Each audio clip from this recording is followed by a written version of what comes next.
Hi, Billy Beck III here from BillyBeck.com, and today I have a special guest, Blaine Moore. Now, Blaine is an interesting fellow I just met up here in Connecticut.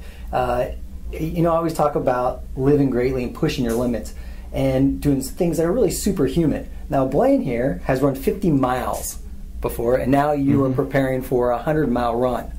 So, Yeah, I'm getting ready to run the 100-mile wilderness. It's a part of the Appalachian Trail from Aball Bridge to the town of Monson, and there's basically nothing in between. There's 4 or 5 gated roads that go to paper mills and things like that. They're not even they close them at night. So a bunch of friends of mine are going to go out. We're going to try and set a fastest known time on it by fast packing it, and the last year some guys did it in 39.5 hours. I expect it'll probably take me about 35 hours. Some of my friends might be right around that 30-mile mark, so or 30-hour mark rather. So you're literally going to be running for more than a day. Yes, yeah. So it'll be something new. This is kind of a short-term thing, but it's an opportunity I couldn't pass up. It just sounded like too much fun. It's truly a superhuman feat. Now, how do you train for something like this? I would recommend not doing it the way I'm doing it. We decided, well, I found out about this less than 2 months before we were going to do it. And I've only been running about 30 miles a week, less than 30 miles a week, except during race weeks this year. Now, I've done 7 marathons or ultras so far this year, so I've had some high volume weeks. You run 38.5 miles in one day, then obviously you're over 30 miles for the week. But I didn't have enough time to really get high mileage. Ideally, I would have liked to be 60, 70 miles a week. Just that's what I normally train and compete at.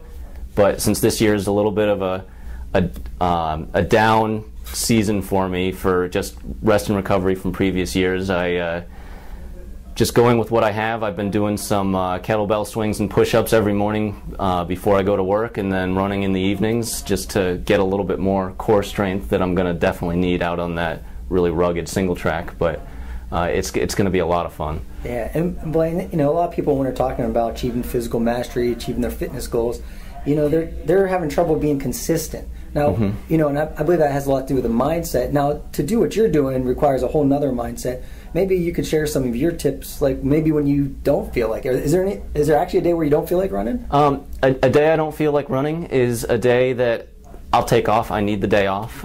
Usually it's just from mental fatigue more than anything else. But generally speaking, I'll go 3-4 weeks without a day off. And I just kind of plan, in my normal training, some downtime now and then in order to, life will get in the way, whatever the case might be. But I just love running. It's a part of my lifestyle. I can't imagine not going out and getting my daily run in. When something comes up, I don't sweat missing it. But generally speaking, it's just part of who I am, is to just get out there every day and have some fun. So when you talk about running, that's your passion? Yes, definitely. That's my passion. Right. And you enjoy the process? Yes, yeah. It's a lot of fun. Like, a lot of people go out, they'll wear their headphones and kind of separate themselves from the world around them. I would rather go out and run in the woods. I've been hit by a car before, so I never wear headphones anyway when I'm running. But I'd rather be out by myself in the woods or with just having a conversation with some friends and running for a few hours than just about anything else. All right, one more question, Blaine. Yeah. A lot of people maybe listening to this, they never ran, or maybe maybe it's been a lifelong goal to run. Say they're starting ground zero. How can they get to, say, run a mile or a 5K or even eventually a marathon? Start slow. Start very easy.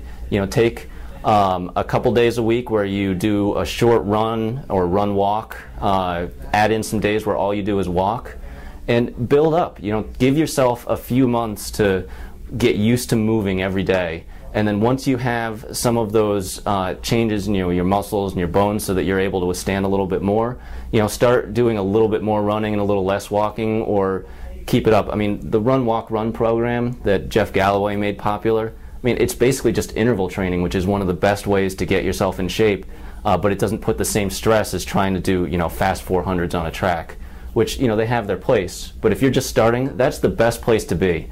Just get into it nice and gradually, don't get hurt, and then after a couple of months, you're going to find, you'll make some huge changes. For like the first 2 years that you're running, you're going to improve so much with doing nothing more than just a little bit more running than you did the month before. That's awesome, Blaine. There you have it. A guy who's run 100 miles teaching you how to get started doing the first one. Well, Blaine, where can you get more information? You can find out more about me at runtowin.com, and if you're interested in doing a marathon and already doing a little running, I have a program called the Marathon Mastermind that you can check out at marathonmastermind.com. I got to tell you, in life, you always want to take an advantage. I had an advantage of any situation or opportunity. Here's someone who's done it, who's going to run 100 miles. If you can just think about 20 years from now, 30 years, 50 years from now, when you look back and say, I ran a marathon. I did it once, and even when I tell people today, it's a memory I have, and no one can ever take that away from me. So if you want to take that, become superhuman, as I like to say, check out Blaine's site, and you're in good hands with him. All right, thanks a lot. Thank you, Blaine.